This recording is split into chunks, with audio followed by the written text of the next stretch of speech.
موسم العيد جه ونازل تشتري الأضحية ومحتار. في ال3 دقايق بس هقولك الخلاصة والدليل العملي السريع عشان تختار خروفك صح وما يضحكش عليك في السوق. جاهز؟ يلا بينا. الأول كده، السوق فيه إيه؟ عندك البلدي أو الرحماني الصعيدي، وده الحجم الكبير اللي كلنا عارفينه. وعندك الليبي أو الصحراوي، لكن البطل الخفي اللي هنركز عليه النهاردة هو الخروف البرقي بتاع مطروح والحدود. ليه البرقي هو ملك اللحمة؟ السر في النسبة. البرقي بيدي 55% من وزنه لحمة صافي، يعني لو الخروف وزنه 50 كيلو هيطلع لك 30 كيلو لحمة حمراء. ده غير إن نسبة دهونه أقل، طعمه أحلى، وبيستوي بسرعة الصاروخ على النار. افتكر دايماً إن الخروف الفرفوش رزق.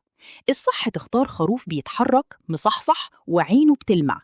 لقيت خروف كسلان نايم وعينه دبلانة، ابعد عنه فوراً، دي علامة مرض واضحة. حسس عليه بإيدك، افحص الظهر كويس، لازم يكون عريض ومفرود ومليان لحم. اوعى يخدعك الصوف المنفوش. لو حسيت بعظم السلسلة بارز تحت ايدك اعرف ان الخروف ده فاضي من جوه ومفيش فيه لحم. وافتح الصوف وبص على الجلد، لازم يكون لونه صافي ومفيش فيه اي بقع او جرب. افتح بق الخروف وبص على أسنانه اللي تحت. لو لقيت السنان عريضة يبقى تمام، لكن احذر الخدعة. لو لقيت خروف حجمه ضخم جدا واسنانه بتقول إنه لسه صغير لباني، اعرف إنه منفوخ ومضروب بمية وملح عشان يوزن على الفاضي، مجرد شكل ومفيش فيه لحمة حقيقية. المعادلة الذهبية هنا هي التناسق.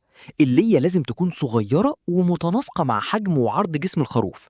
لو لقيت اللية مدلدلة وضخمة جدا والظهر رفيع اعرف إنك بتشتري دهن مش لحمة، وفلوسك هتروح في الشوربة. طيب إيه السر اللي بيخلي لحمة خروف مسكرة وريحتها تجنن وخروف تاني ريحته زفرة؟ كلمة السر هي بياكل إيه؟ التربية والأكل هم اللي بيحددوا جودة اللحمة وسرعة تسويتها. تعال نشوف منيو الخروف المظبوط.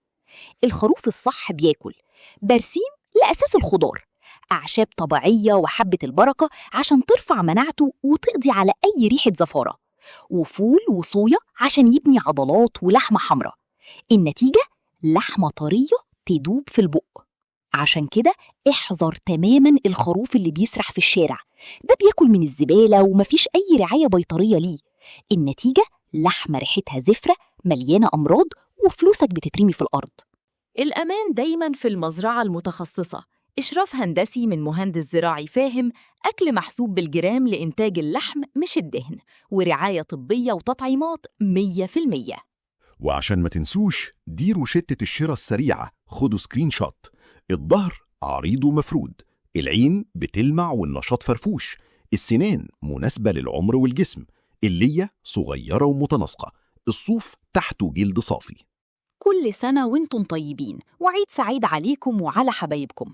لو عجبكم الدليل السريع ده واستفدتوا منه ما تنسوش تتابعوا صفحتنا نور ساينس AI عشان يوصلكم كل جديد ومفيد، وشاركونا في التعليقات نويتم تضحوا السنة دي بإيه، واشوفكم في الرحلة الجاية.